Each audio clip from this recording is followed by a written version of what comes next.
이거 내가 건의사항 쓰라고 이렇게 내가 놓은 통이잖아. 근데 여기에 왜 공포사연을 제보하는 거야, 얘들아? 건의함을 놓은 이유가 뭐겠어? 선생님, 뭐 비품 채워주세요. 뭐 어디 개선해주세요. 화장실 휴지 더 뭐 자주 갈아주세요. 이런 거 쓰라고 설치한 건데 왜 여기다가 공포사연을 적냐고 있니, 이 자식들아.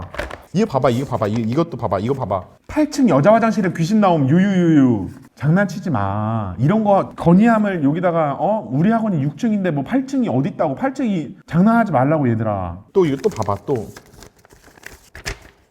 공포 라디오 해라, 좋은 말로 할 때. 얘 너네가 하라면 내가 해야 되니? 반말로, 이건 반말이잖아. 나도 인격체야. 선생님으로서 존중을 해줘. 이 서울시 중구 청구로 내 집 주소를 왜 적어 놓은 거야? 여기 밑에다가 이거 공포라디오 해주세요. 이거 너네 학생들이 선생님한테 이렇게 선생님 집 주소 적어놓고 협박하듯이 일본 야쿠자도 아니고 공포라디오 해라, 좋은 말로 할 때 이러면은 내가 좋다구나 하고 네 시작합니다. 뽀뽀. 이번 이야기는 시청자가 보내준 사연이야. 사연의 주인공을 이제 편하게 지훈이라고 할게. 한 10년 전 지훈이는 수능이 막 끝나고 자유를 만끽하고 있었어. 지훈이네 동네에는 오래된 아파트가 하나 있는데 고층 아파트가 아니라 엘리베이터 없는 한 5층 정도 되는 작은 아파트 있잖아. 그 지훈이가 초등학생 시절에만 해도 아파트에는 사람들이 살고 있었어. 근데 어느 날 아파트 재건축이 들어간다고 주민들을 이주시킨 거야. 근데 재건축을 하려고 하다가 건설사에 어떤 문제가 생기거나 이러면은 무기한 지연이 되기도 해. 홀드. 그러면 이제 그 아파트는 그대로 폐 아파트가 되는 거야. 지훈이네 동네에 있던 그 아파트도 그런 일들 때문에 사람들이 다 빠져나가게 됐고 동네 흉물처럼 자리 잡게 되었다고 해.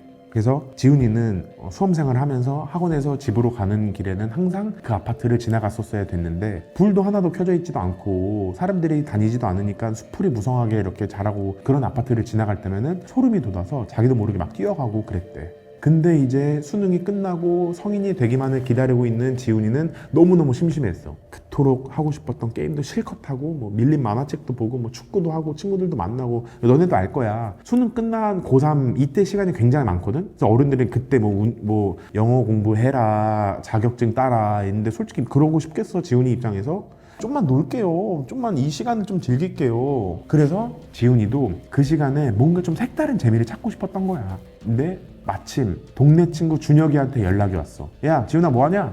준혁이는 지훈이랑 같은 학교는 아니었는데 학원을 다니면서 친해진 동네 친구였거든. 동친. 준혁이는 지훈이네 집 앞이라고, 야 지훈아 지금 니네 집 앞이야, 나와, 불러낸 거야. 근데 그때 한 밤 9시 정도 였거든. 준혁이랑 지훈이는 집이 가까워서 이렇게 갑자기 종종 만나면서 편의점에서 뭐 핫바나 뭐 컵라면 먹으면서 뭐 시시껄렁한 얘기하고 그러다가 헤어지는 게 일상이었거든. 그 편의점 의자 알지? 진실의 의자. 그런데 앉아갖고 2-3시간씩 이렇게 얘기하면서 스트레스 풀고 집에 오는 게 일상이었어. 그날은 준혁이의 친구 현우도 함께였어.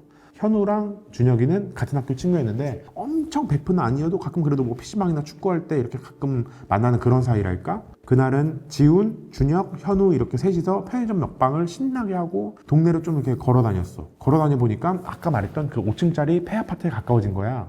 준혁이가 원래 좀 약간 호기심도 많고 좀 까불까불한 그런 친구였거든, 유쾌한. 근데 준혁이가 야, 니네 여기 궁금하지 않냐? 가볼래? 이렇게 운을 띄웠어. 원래 좀 조용한 편이었던 현우는 그 말을 듣자마자 짜증내면서 야 미쳤냐? 그런 데 왜 가? 집에 갈 거야 하면서 싫다고 했지. 겁이 많은 지훈이도 그 현우 말에 동조하면서 야 그냥 집에 가자. 뭐 밥 먹었으면 됐지. 그냥 가자. 근데 준혁이는 오히려 친구들을 도발하는 거지. 더 적극적으로 꼬드기기 시작했어. 쫄이라고 했을 때 그냥 넘어가는 사람 몇 명 없잖아. 현우랑 지훈이도 결국 그 말에 긁혔어. 그래서 알겠다고 했어. 그래 가자.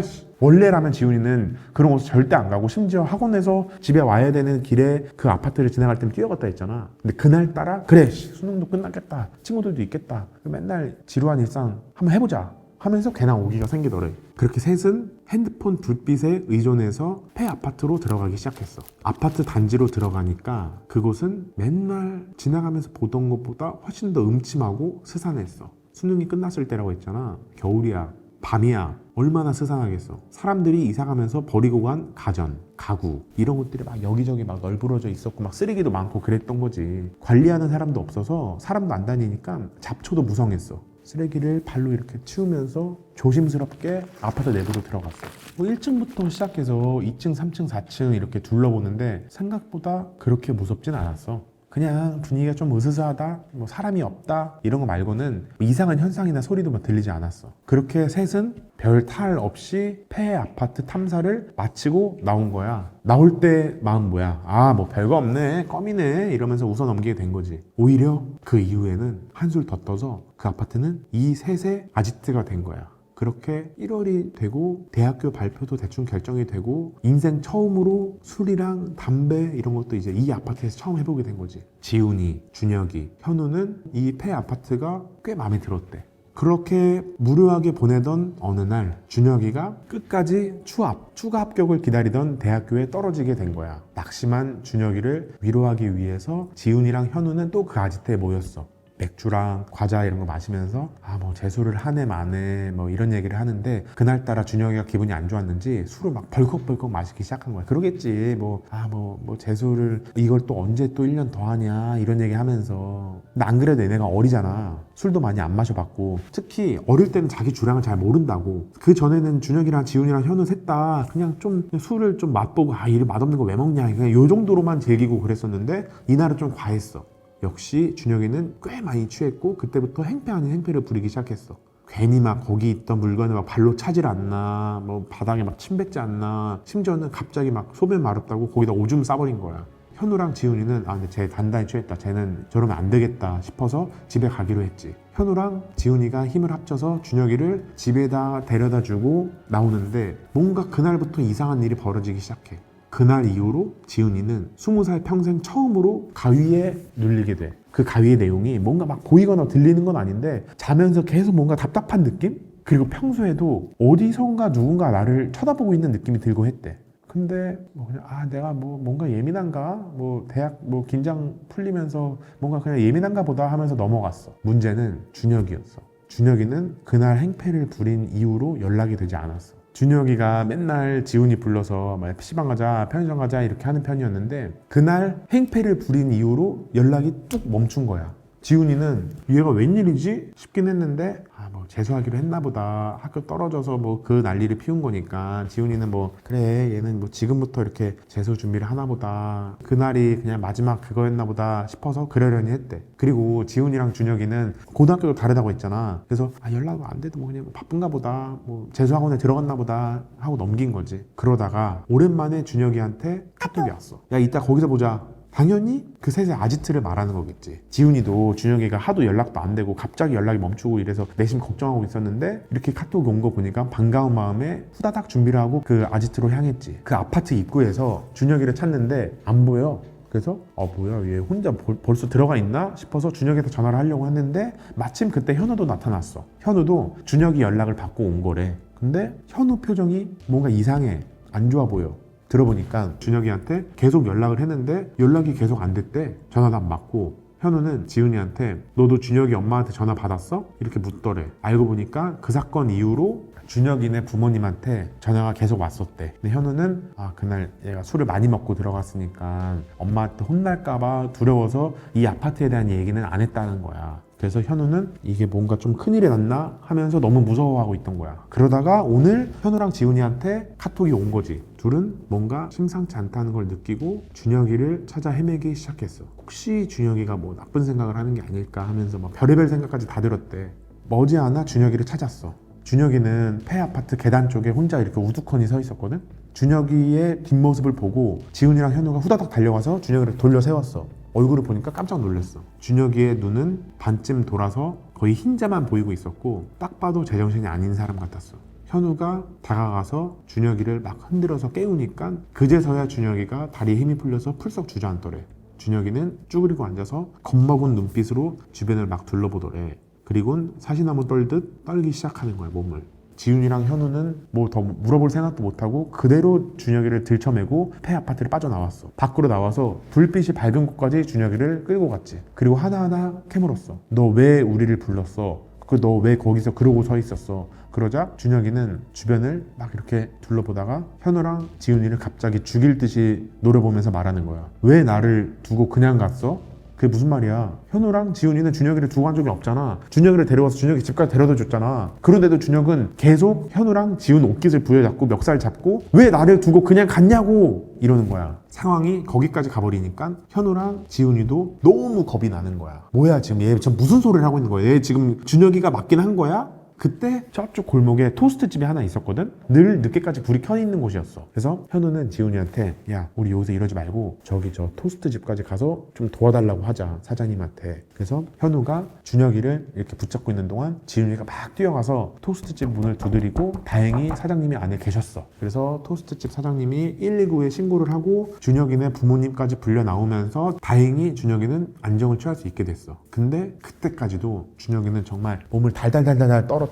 이게 추운 겨울이긴 했는데 이렇게까지 추워할 일인가 싶을 정도로. 그리고 비로소 준혁이 부모님을 통해서 준혁이의 근황을 들을 수 있었지. 준혁이가 술을 마시고 들어간 그날부터 시름시름 앓기 시작한 거야. 준혁이네 부모님은 아유 얘네들 뭐 마시지도 못하는 술을 몰래 그렇게 마시더니 술병 났구나 하면서 크게 걱정하시진 않았대. 근데 그 다음날에도 준혁이는 기운을 차리지 못하고 끙끙 앓기 시작하더니 어느 날부터 자꾸 밤에 어딜 기어 나가는 거야. 준혁이네 부모님은 밤에 나가는 것도 그냥 뭐 친구들하고 이제 술 마시러 나간다라고 생각을 했대. 그래서 다음날 엄마가 준혁이한테 준혁아 너 어제는 어디 갔어? 어제 밤에 왜 나간 거야? 이렇게 물어봤는데 준혁이는 나 나간 적 없는데 이렇게 거짓말을 하더래.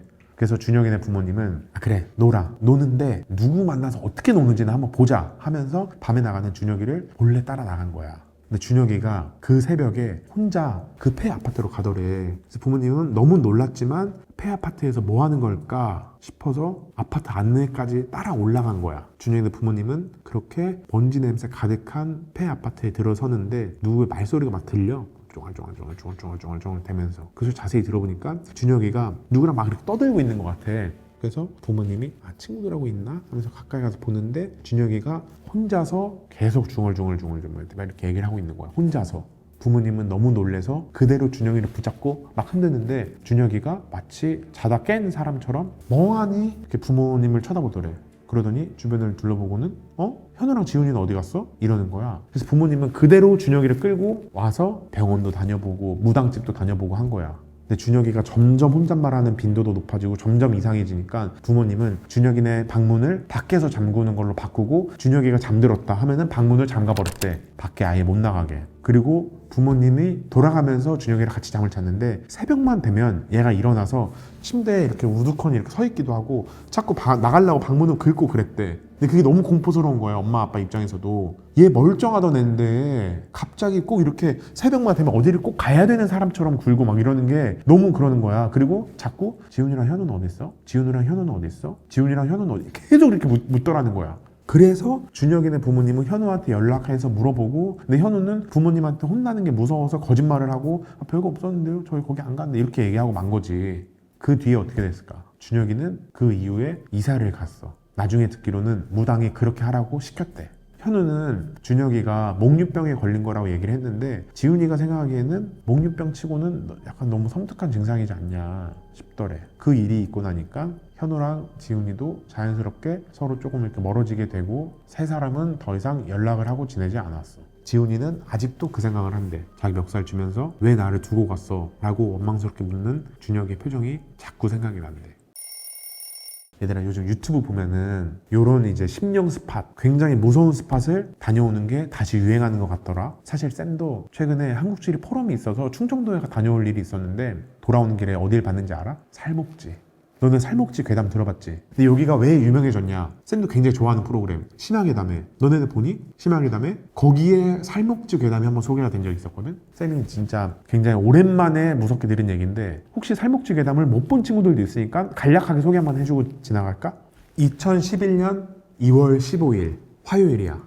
사연의 주인공 지희씨는 야근을 마치고 밤늦게 퇴근을 하고 있었어. 집에 가려면은 산길을 지나가야 하는데 하필 이날 안개도 자욱해서 더 조심히 운전하고 있었지. 근데 뭔가 느낌이 안 좋은 거야. 내비게이션이 안내해주는 대로 가거든? 근데 야근을 마치고 밤늦게 퇴근을 하는 중이라 했잖아. 회사에서 퇴근하는 길이면 자기가 아는 길이어야 되잖아. 그리고 심지어는 내비가 가라는 대로 가고 있는데 처음 가보는 길 같은 거야.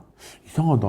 안개 때문에 그런가? 왜 이렇게 생경하게 느껴지지? 하면서 정신을 차려보니까 굉장히 좁은 산길을 운전하고 있었어. 매일 출퇴근하는 길인데 이런 길이 또 처음이거든. 근데 더욱 긴장해서 운전을 하는데 그때 내비게이션에서 잠시 후 좌회전입니다 라는 목소리가 들렸어. 그래서 좌회전을 하는데 지희씨는 깜짝 놀랐어. 좌회전을 하자마자 눈앞에 나타난 건 새카만 물이 찰랑거리는 저수지였던 거야. 까딱하면 그대로 저수지에 빠지는 사고가 날 뻔한 거지. 이 저수지가 바로 살목지야. 지희씨는 여기서 좀만 더 가면 큰일 날 뻔했다, 내가 긴장해서 운전 안 했으면 큰일 났겠다 싶은 마음에 다시 후진을 하려고 나가는데 내비게이션은 계속 직진입니다, 직진입니다, 직진입니다 이 말이 계속 나오고 있는 거야. 지희씨는 너무 무서운 마음에 내비를 무시하고 차를 빼서 다시 돌려 나와서 운전을 하기 시작했지. 그래도 무서움이 가시지 않으니까 집에 있는 엄마한테 전화를 걸어야겠다, 통화를 하면서 가야겠다 싶었어. 너네도 쌤한테 무서운 얘기 들은 날에 엄마랑 같이 자잖아. 다 알지. 사람 다 똑같아. 나도 그러니까.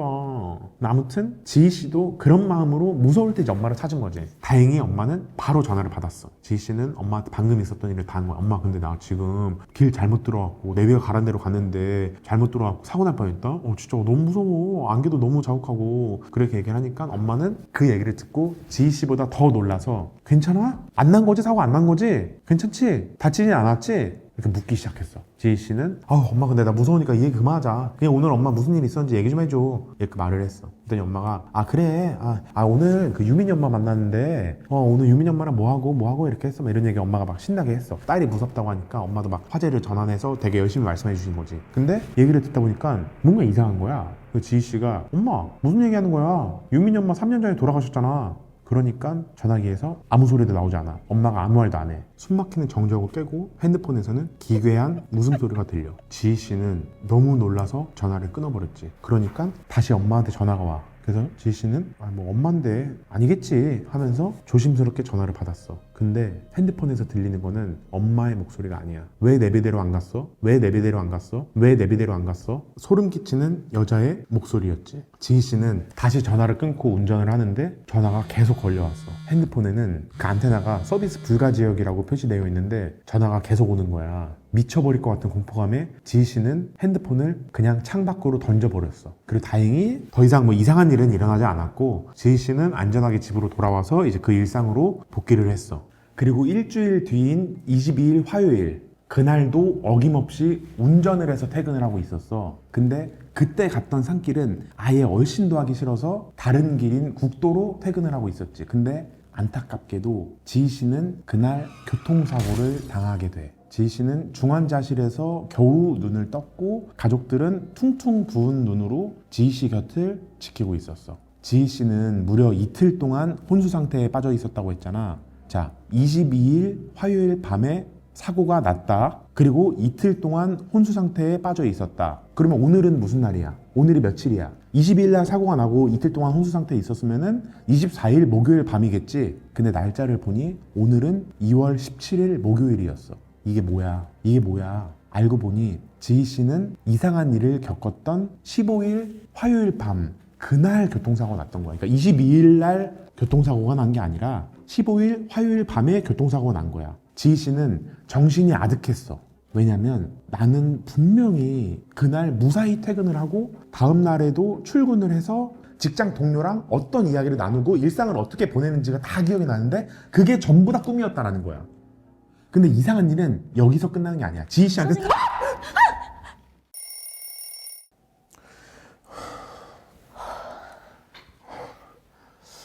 혜윤쌤 알지? 너네? 우리 수업 촬영 이렇게 도와주시는 조교쌤 있잖아, 혜윤쌤. 근데 오늘 촬영 다 끝났는데 이 시간까지 뭐 하세요? 정리를 좀 하다가 소리가 나길래 좀 들어와 봤어요.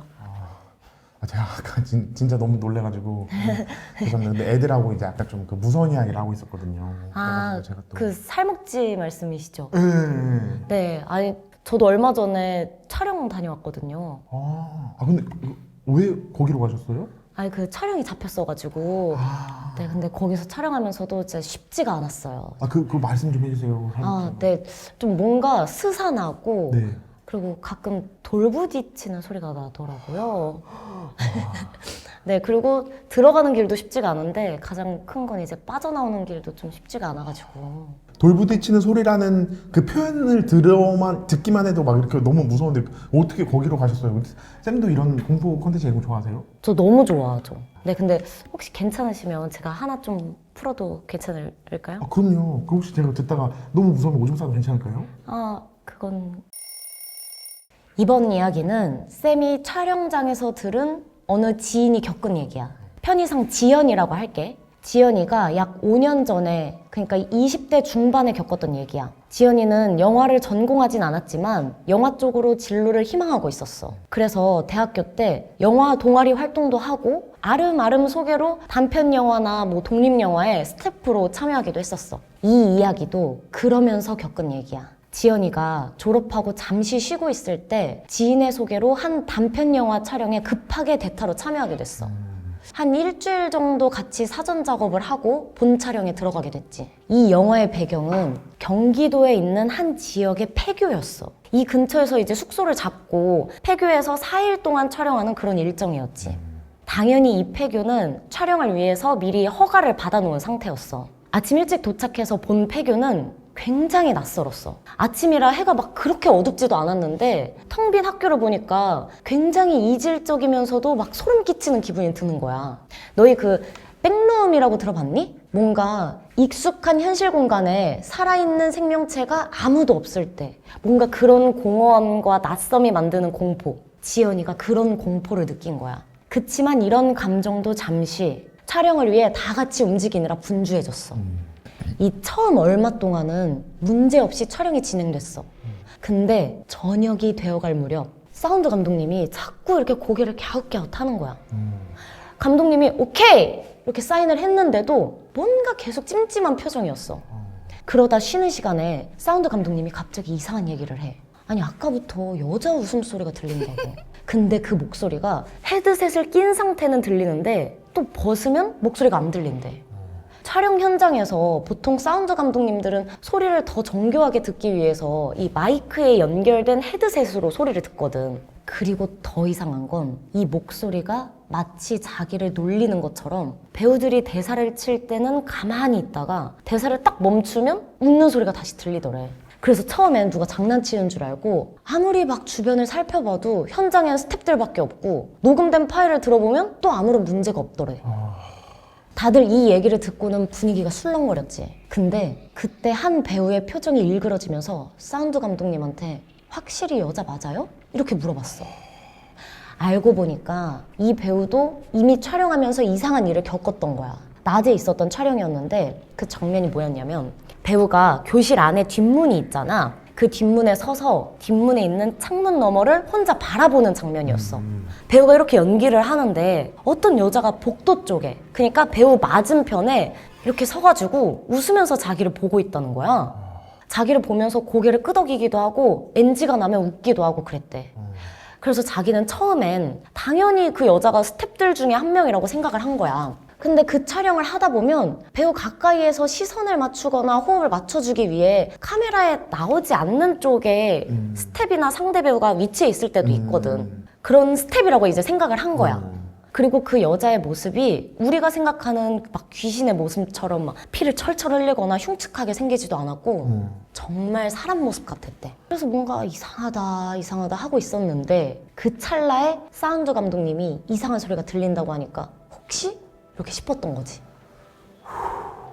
이 얘기까지 나오니까 현장 분위기는 다시 어수선해졌어. 아니다. 아까 낮에 촬영할 때 복도에 아무도 없었고 그쪽에 스텝을 배치해 둔 적도 없었다. 무섭게 왜 그러냐. 이런 분위기가 된 거지. 다행히 그쯤에 그날 중요한 장면들은 거의 다 찍은 상태라 남은 거 빨리 찍고 숙소 가자. 이런 마음으로 후다닥 남은 촬영을 다 마쳤어.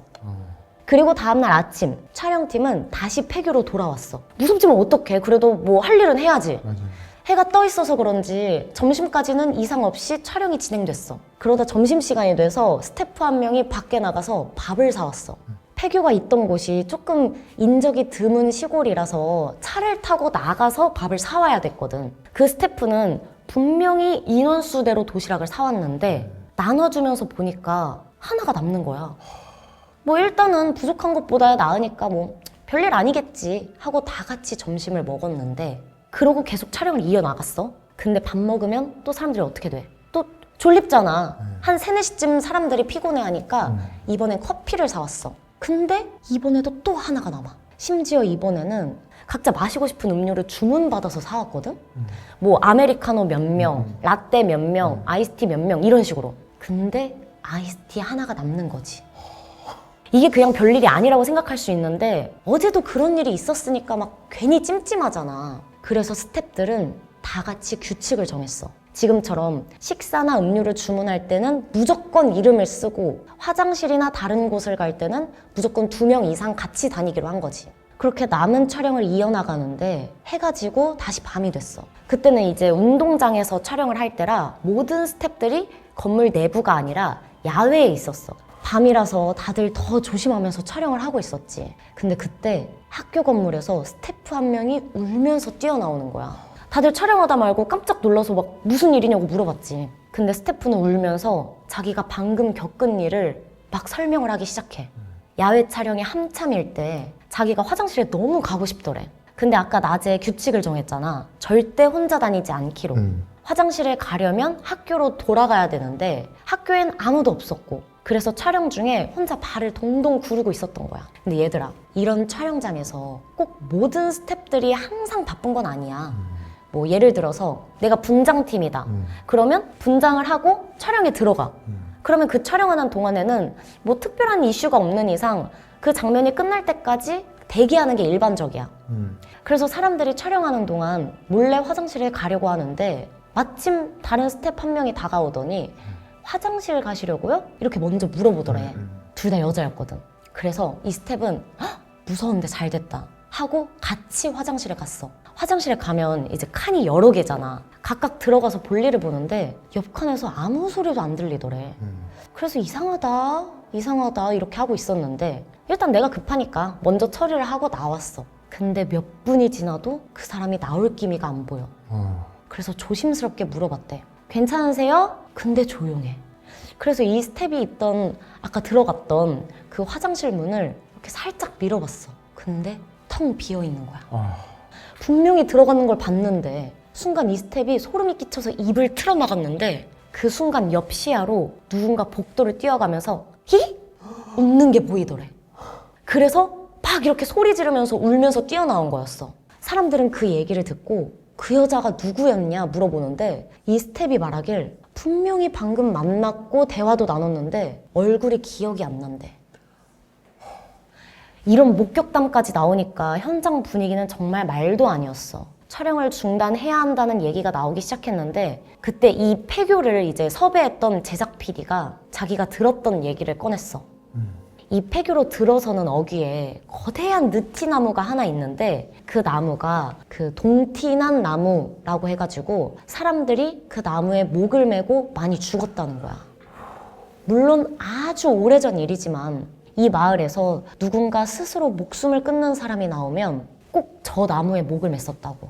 그래서 이 마을 사람들은 그 나무를 신물처럼 여기면서도 절대 가까이 안 간다고. 이제 이 얘기를 들은 감독은 노발대발하며 왜 이 얘기를 안 했냐 막 이러면서 화를 냈어. 그렇게 감독은 다음날 아침 슈퍼에서 막걸리랑 떡을 사와서 나무 앞에 바쳤어. 감독은 나무 앞에서 무언가 한참이나 빌었고 그렇게 촬영은 중단이 되었대. 다행히 학교 내부 촬영은 거의 끝난 상태였고 차마 못 찍은 컷들은 다른 장소에서 추가 촬영으로 대처해서 마무리를 했다고 해. 지연이는 아직도 가끔 그 감독을 만나는데 그 감독이 나중에 하는 말은 자기가 동티난 걸 해결하려고 하지 않았다면 더 큰 사고가 났을 수도 있겠다 이러더라고. 물론 진위 여부는 알 수 없지만. 그러니까 동티났다는 게 이제 부정탔다라는 거죠. 네. 혜윤 쌤은 저도 하나 하겠습니다. 무서운 얘기. 네. 이게 마지막 얘기인데요. 마지막으로 이제 쌤이 준비한 얘기는 한 8년 정도 됐을 것 같은데 현수라는 친구가 있었어. 근데 그 친구가 이제 대학생이었어. 당시에 대학교에 일본인 유학생이 있었거든. 근데 어떻게 이야기를 하다가 보니까 이제 그 일본인 유학생 친구의 이제 현지 집, 일본 집에 이제 놀러 가기로 이제 계획이 잡힌 거야. 근데 그 일본인 유학생 친구 이름이 마오였어. 마오짱. 이게 굉장히 귀한 경험이잖아. 우리 일본 관광을 많이 가는데 일본인 친구의 집을 간다라는 것이 굉장히 귀한 경험이니까 현수는 좀 설레는 마음이었대. 그렇게 자기 이제 한국인 과 친구들 2명을 더 모아서 일본 여행을 준비를 했는데 근데 숙소는 구해야 될 거 아니야. 마오네 집은 도쿄에서 좀 멀리 떨어진 시골이었는데 마찬가지로 또 주변에 아무것도 없어서 그 흔한 이제 편의점, 로손 뭐 이런 데도 없고 사실 그 마을 가는 것 자체가 마오네 집에 가는 거 말고는 다른 이유가 없었어. 그래서 그런지 마오짱도 숙소를 여기로 구하지 말고 도쿄랑 자기 마을 사이에 지명들을 알려주면서 요 근처로 숙소를 구하면 뭐 적당한 편의점도 있고 우리 집도 가깝고 도쿄도 가까울 거다 이렇게 말을 해줬대 마오짱이. 그래서 막 이렇게 인터넷을 뒤지다가 현수가 어떤 이제 숙소를 찾았는데 사진으로 보기에 시설이 너무 좋은 거야. 그 욕탕도 엄청 크고 침대도 엄청 크고 그야말로 A급 숙소가 있었는데 가격이 또 너무 싸더라는 거야. 그래서 현수와 친구들은 아 여기다 너무 좋다 이러면서 그 숙소로 예약을 했어. 이상하다는 생각을 못했지. 그냥 뭐 도쿄에서 조금 벗어나면은 가격이 많이 싸지나 보다로 생각하고 넘긴 거야. 그래서 이제 현수와 친구들 세 사람은 신나게 일본으로 여행을 떠나고 꿈에 그리던 그 숙소에 도착을 하게 돼. 그 마오짱이 추천해준 마을은 정말 이제 도쿄에서 전철로 한 30분, 40분 정도를 간 곳이었는데 엄청 한적한 마을이었대. 현수는 이래서 숙소가 쌌구나, 사람도 많이 없고 이러니까 하면서 숙소에 도착해서 짐을 풀었어. 숙소는 총 2층이었는데 3명이 쓰기에는 이제 정말 사치스러운 숙소였던 거야. 너무 그러니까 오버스펙이야. 너무 좋은 거야. 그래서 현수랑 친구들이 야 숙소 정말 잘 구했다 하면서 2층 창문을 딱 열었는데 숨이 턱 막히더래. 창문 바로 앞에 정말 거대한 공동묘지가 쫙 이렇게 있는 거야. 이걸 왜 못 봤지 싶을 정도로 거대한 공동묘지가 딱 창문을 열었을 때 그 시야에 딱 들어오더래. 둥그런 묘지랑 빼곡한 비석이 쫙 이렇게 그 오하열을 맞춰서 이렇게 있는 순간 피가 좀 얼어붙는 느낌이 들더래. 이래서 가격이 쌌구나. 모두 이해할 수 있었지. 근데 생각해봐. 사실 남자 3명이고 완전 88은 20대 초반이야. 약간 좀 무섭긴 해도 그렇다고 막 벌벌 떨 정도는 아니잖아. 그래서 현수는 그냥 창문을 쾅 닫고 센 척하면서 그냥 웃어 넘겼대. 그리고 이제 이 친구들은 마을에서 그나마 가장 큰 마트에서 술, 과자, 뭐 간식 이런 것들을 잔뜩 사갖고 숙소로 들어왔대. 왜냐면 이런 이렇게 한적한 시골 마을 식당에서 밥을 먹기도 어려우니까 그냥 저녁은 오늘 첫날 저녁은 숙소에서 가볍게 때우자 이렇게 한 거야. 그렇게 현수와 친구들은 숙소 2층에서 처음 보는 이제 일본 술들을 이제 막 잔뜩 마시고 자기 좋게 거나하게 취해서 잠이 들고 말아. 근데 얼마나 지났는지 현수는 뭔가 부스럭대는 소리에 잠에서 깼어. 2층에서 잤다고 했잖아. 아래 1층에서 누군가 나무를 긁는 소리 이런 게 들리는 거야. 현수는 이게 무섭다라기보다는 짜증났대. 왜냐면 2층에 침대가 2개고 1층에 침대가 하나라서 3명이서 각각 이제 그 각각 침대를 하나씩 쓰기로 약속을 한 거야. 그래서 현수가 생각하기를 1층에 있는 개가 나무를 긁고 왜 쟤는 뭐 잠도 안 자고 왜 저래 피곤해 죽겠는데 라는 생각이 들어서 침대에서 딱 일어났는데 뭔가 이상해. 왜냐면 옆에 침대를 보니까 친구가 둘이 자고 있는 거야. 그럼 지금 1층에 그 소리는 누가 내는 거야? 하는 순간 현수는 이제 털이 쭈뼛 서는 느낌이 들면서 술이 확 깨더래. 그리고는 이제 옆 침대로 기어가서 친구들 얼굴을 확인했어. 친구 둘은 맞아. 세상 모르게 골아떨어져 있었던 거야. 술을 많이 마셨으니까. 그럼 얘도 아니고 얘도 아니면은 지금 저 소리 계속 나고 있는 건 뭐지? 1층에서 소리 나고 있는 건 뭐지? 현수는 다급하게 애들이 깨웠지만 애들이 너무 취했는지 애들이 아무도 안 일어나는 거야. 현수도 사실 그냥 무시하고 자려고 그랬어.